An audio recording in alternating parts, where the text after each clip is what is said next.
Hi guys, so let's talk about how to set investment goals. So basically, you need to think ahead of time. What are your goals basically? Do you want to retire in a certain age? So let's say you want to retire at age 50.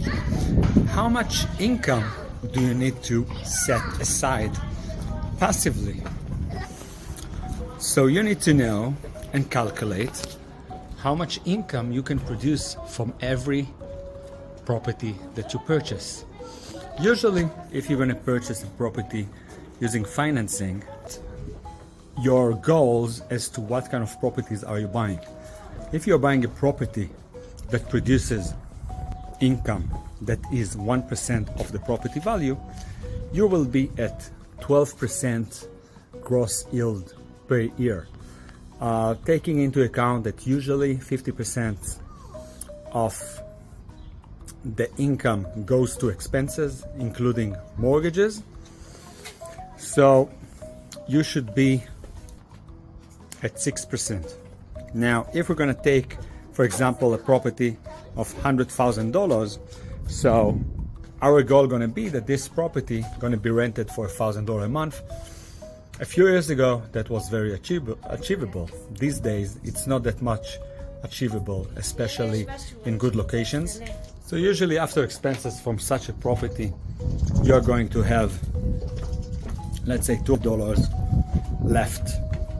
Now you need to take care also of maintenance on top of that.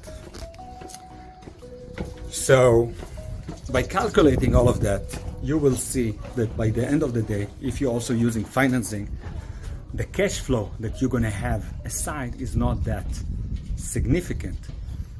Most profits are being done by appreciation. So you also need to purchase in a location that's going to have a potential of high appreciation. We don't take the appreciation into account when we purchase, but we do look at areas that have a potential of good appreciation. So in that case, you can see that, for example, if you're going to purchase 10 properties, you're going to have a cash flow of about $2,000 per month if you're going to use financing. If you're not using financing, that's going to be higher, but then you're also taking higher risk because you can buy less properties, and basically you're not spreading your risk with the bank. So all of these things are very important things that you need to set on a spreadsheet and calculate what are your goals, because sometimes you will understand that your goals might not be achievable, especially with the amount of money that you have, and you might set other goals. For example, build more equity other than cash flow, and let's say you're getting into 20 properties when you retire and all of them are being appreciated. You can also just sell one of them and live by the proceeds, so basically by building income. Or you might want to say, all right, some of these properties are going to keep finance and some others I'm not going to finance. This is, for example, what I do.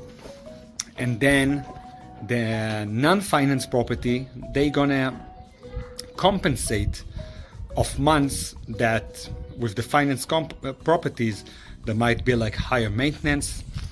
Just today, for example, one of my properties, one that is not financed, that is producing around $6,000 per month, I just found out that I need to replace the air condition for like $5,200. That's a high expense.